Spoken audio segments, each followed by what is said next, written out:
अब से कुछ देर पहले अरविंद केजरीवाल ने सोशल मीडिया एक्स पर पोस्ट करते हुए एग्जिट पोल पर अपनी प्रतिक्रिया दी है।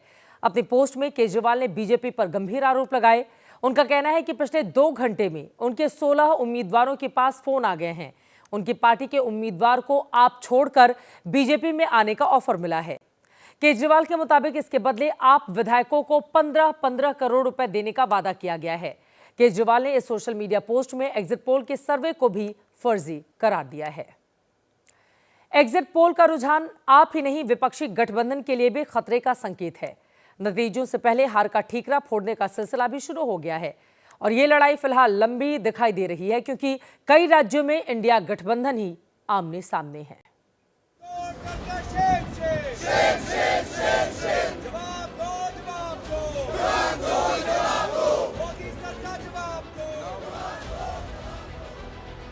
संसद परिसर में विपक्षी नेताओं ने आज केंद्र सरकार के खिलाफ एकजुट होकर प्रदर्शन किया।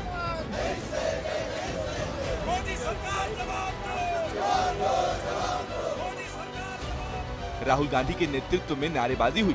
अखिलेश यादव ने भी प्रदर्शन में साथ दिया, लेकिन जब बात दिल्ली चुनाव पर आई तो संसद परिसर में ही इंडिया गठबंधन में तनातनी तेज हो गई। कांग्रेस के लोग भाषण दे रहे थे, वो तो आप पार्टी के खिलाफ बोल रहे थे, बीजेपी के खिलाफ तो बोल नहीं रहे। लोकसभा में जो इतना बढ़िया हमें मिला था, यह क्यों ऐसा कारण है कि सब जगह पर कांग्रेस हारती चली जा रही है? इसलिए सोचना पड़ेगा कि क्या इंडिया गठबंधन के मुखिया कांग्रेस को बना रहना चाहिए। जिन राहुल गांधी के पीछे विपक्ष संसद परिसर में नजर आ रहा है, उन्हीं की नेतृत्व क्षमता पर सवाल है। अगर एग्जिट पोल का अनुमान सही साबित होता है तो विपक्षी खेमे में अंदरूनी तलवार और तेज चलेगी। कई एग्जिट पोल में आपकी हार की वजह कांग्रेस का मुस्लिम और दलित बहुल सीटों पर अच्छा प्रदर्शन भी बताया जा रहा है। चुनाव के आखिरी दौर में कांग्रेस ने आपके खिलाफ आक्रामक प्रचार अभियान चलाया। एग्जिट पोल का पैटर्न नतीजों में दिखा तो दिल्ली की बात पंजाब और गुजरात तक जाएगी। कांग्रेस अपने तेवर एग्जिट पोल से पहले ही साफ कर चुकी है। ये लोकतंत्र के लिए बहुत हानिकारक है। जैसा कि मैंने आपको कहा, विचारधारा से मैं सहमत हूं या असहमत हूं वो अलग बात है। मैं संघ की विचारधारा से असहमत हूं, मैं लड़ूंगा, आखिरी सांस तक लड़ूंगा, लेकिन विचारधारा तो है। यहां तो विचारधारा ही नहीं, किससे लड़ रहे हो आप? ऐसे लोग राजनीति के लिए प्रदूषणकारी होते हैं। कांग्रेस का आम आदमी पार्टी के खिलाफ इतना सख्त रुख ऐसे समय पर आया है जब विपक्ष के ज्यादातर दल आपके साथ खड़े रहे। समाजवादी पार्टी, तृणमूल कांग्रेस, एनसीपी शरद, शिवसेना उद्धव ने खुलकर कांग्रेस की बजाय आपको समर्थन दिया। लेकिन कांग्रेस अब आर पार की लड़ाई में है। जिन जिन राज्यों में आम आदमी पार्टी ने एंट्री मारी है, वहां बीजेपी की बजाय कांग्रेस को नुकसान पहुंचाया है और दिल्ली में कांग्रेस ने गोल पोस्ट बदल दिया है। अन्य राज्यों में भी ये नजर आने वाला है, यानी इंडिया गठबंधन में भूचाल अभी बाकी है। एग्जिट पोल से बीजेपी का दिल बाग बाग है। आम आदमी पार्टी इन्हें नकार रही है, लेकिन कांग्रेस ने शायद नतीजे स्वीकार कर लिए हैं क्योंकि कलह के लक्षण दिखने लगे हैं। चांदनी चौक से कांग्रेस के उम्मीदवार मुदित अग्रवाल ने संदीप दीक्षित पर आरोप लगाया कि दीक्षित ने उन्हें चांदनी चौक से हरवाने का काम किया है। सच नहीं है कि आपके रणदीप सिंह साहनी जो मेरे खिलाफ इलेक्शन लड़े हैं, उनसे बहुत गहरे और घनिष्ठ संबंध है।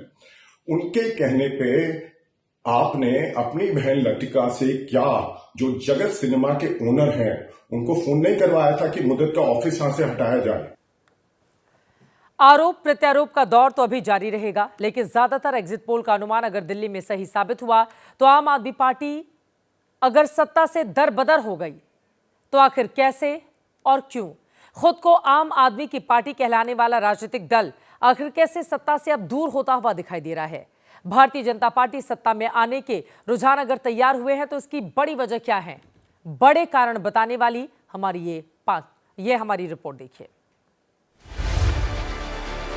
झूठी कस्में खा के अपने लिए शीश महल बनवा लेते हैं। बटन इतने गुस्से से दबाना है कि शीश महल के शीशे टूट जाए। 2013 में कांग्रेस पर भ्रष्टाचार के आरोप लगाकर केजरीवाल एंड कंपनी ने दिल्ली का दिल जीता था, लेकिन 2020 के चुनाव के बाद भ्रष्टाचार के वैसे ही आरोपों में वो खुद घिरती गई। एक ही शिक्षा मंत्री है जो शराब घोटाले के नाम में जेल में गया। शराब घोटाले के आरोप में केजरीवाल और मनीष सिसोदिया जेल गए और फिर सीएम रहते केजरीवाल के सरकारी आवास में महल जैसी लग्जरी के आरोपों ने भी आपकी छवि को बड़ा नुकसान पहुंचाया।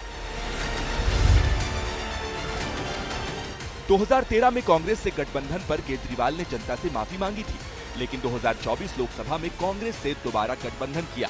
इससे आम आदमी पार्टी की तरफ शिफ्ट हुए वोटर, खासकर मध्यम वर्ग को धक्का लगा। ये वो वोटर था जो कांग्रेस से नाराज था, लोकसभा में बीजेपी को वोट करता था और विधानसभा में केजरीवाल को। लेकिन कांग्रेस से गठबंधन के बाद अनुमान है कि मिडिल क्लास के उस नाराज तबके ने विधानसभा में भी बीजेपी पर भरोसा जताया। दिल्ली में फ्री बिजली, फ्री पानी, अच्छे स्कूल और अच्छे अस्पताल की बातें करके केजरीवाल ने दिल्ली वालों के दिल में जगह बनाई थी। इनमें से फ्री पानी के नाम पर लोग पानी की किल्लत और गंदे पानी से जूझते रहे। शानदार स्कूल शिक्षा का दावा भी स्कूलों के परीक्षा परिणामों में बिखरता दिखा। स्कूलों में जिस स्तर पर सुधार का वादा किया गया वो नदारद रहा। मोहल्ला क्लिनिक पर भी अच्छे डॉक्टर, अच्छे स्टाफ और अच्छी दवाइयां न होने के आरोप लगते रहे। सीसीटीवी तो लगाए गए, लेकिन उसके बाद उन्हें पूछने वाला कोई नहीं दिखा। यमुना का क्या हाल है ये बताने की जरूरत नहीं है। समूची दिल्ली में सड़कों के खराब होने की खबरें आती रहीं और आम आदमी पार्टी की सरकार उसे ठीक कराने का भरोसा देने और केंद्र सरकार को कोसने में जुटी रही। सबसे बुरी हालत दिल्ली में सफाई की रही। पहले बीजेपी के पास एमसीडी होने का रोना रोने वाली आप पर दिल्ली को पहले से ज्यादा गंदा करने के भी खूब आरोप लगे। यमुना जी जो कभी भारत की पौराणिक नदी के रूप में हम सबकी आस्था की प्रतीक थी, वहां से बदबू आ रही थी, सीवर जैसी बदबू आ रही थी। तुष्टीकरण के आरोपों से बचने के लिए ठीक चुनाव से पहले केजरीवाल एंड टीम ने पुजारियों को भी 18,000 रुपए महीना देने का वादा किया। इसे खास हिंदू वोटर ने सिर्फ चुनावी रेवड़ी की तरह देखा। सॉफ्ट हिंदुत्व के चक्कर में आम आदमी पार्टी के बड़े नेताओं ने मुस्लिम बहुल इलाकों से दूरी बनाए रखी। इससे मुस्लिम वोट के भी छिटक जाने की आशंका जताई गई है। अब सवाल ये उठता है कि दिल्ली के एग्जिट पोल में बीजेपी के आने का अनुमान कैसे दिख रहा है। आखिर कैसे दिल्ली में इस बार बीजेपी के लिए 27 सालों का सियासी सूखा खत्म हो सकता है। तो उसके लिए भी हम आपके लिए लेकर आए हैं 5 बड़े कारण, जिसको बताती हुई अब अगली रिपोर्ट देखिए। आपदा को हटाएंगे, भाजपा को लाएंगे। दिल्ली में बीजेपी की जीत की स्क्रिप्ट के 2 मुख्य किरदार रहे, प्रधानमंत्री नरेंद्र मोदी और गृह मंत्री अमित शाह। इस जीत की शुरुआत 3 जनवरी को पीएम मोदी के जन योजनाओं वाले ऐलान के साथ ही लिख दी गई थी। मोदी ने उसी दिन से आपके खिलाफ दिल्ली के मिजाज को बदलने का काम शुरू कर दिया था। हमारा एक ही मिशन, एक ही लक्ष्य होना चाहिए, आपदा को हटाएंगे। 8 फरवरी को शानदार विजय सभा में हम मिलेंगे। विजय निश्चित है। 12 लाख रुपए तक की आमदनी पर इनकम टैक्स पूरी तरह जीरो कर दिया, जीरो। दिल्ली चुनाव से ठीक पहले पीएम मोदी मध्यम वर्ग के लिए बजट में 12 लाख तक की छूट के साथ 8वें वेतन आयोग के ऐलान वाला तोहफा ले आए।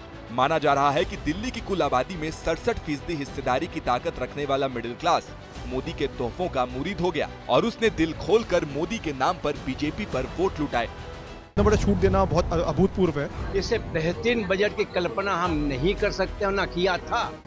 मोदी एंड टीम जान चुकी थी कि बिना फ्रीबीज की काट के चुनाव जीतना मुश्किल है, लिहाजा मोदी ने भी दिल्ली वालों के फ्री वाले वादों की झड़ी लगा दी। फिर चाहे महिला सम्मान योजना हो, फ्री इलाज का मुद्दा हो, ऑटो ड्राइवर्स के लिए योजनाएं हो, रेहड़ी पटरी वालों का हित हो या फिर झुग्गी झोपड़ी का मुद्दा, हर मोर्चे पर मोदी ने जनता को एक हाथ आगे बढ़कर भरोसा दिया। दूसरी तरफ मोदी ये बताने में भी पीछे नहीं हटे कि महिला सम्मान के जिस मुद्दे पर आम आदमी पार्टी पंजाब में फेल है, बीजेपी उसी मुद्दे को महाराष्ट्र, छत्तीसगढ़ और मध्य प्रदेश में लागू कर चुकी है। मोदी की तीनों रैलियों में आम आदमी पार्टी और टीम केजरीवाल के भ्रष्टाचार का मुद्दा सबसे ऊपर रहा। उन्होंने भ्रष्टाचार के आरोपों के साथ आम आदमी पार्टी की कट्टर ईमानदार वाली छवि पर कट्टर बेईमान होने के लगातार प्रहार किए। दिल्ली में मजबूत आपको घेरने के लिए मोदी खुद तो उतरे ही, उन्होंने बूथ लेवल के लिए माइक्रो मैनेजमेंट का सहारा लिया। पूरे इत्मीनान, सर्वे और सहमति के बाद उम्मीदवारों का चयन किया। आपके बड़े चेहरों के खिलाफ भी मजबूत चेहरे उतारे, जिनकी दिल्ली में पहले से अच्छी पकड़ थी।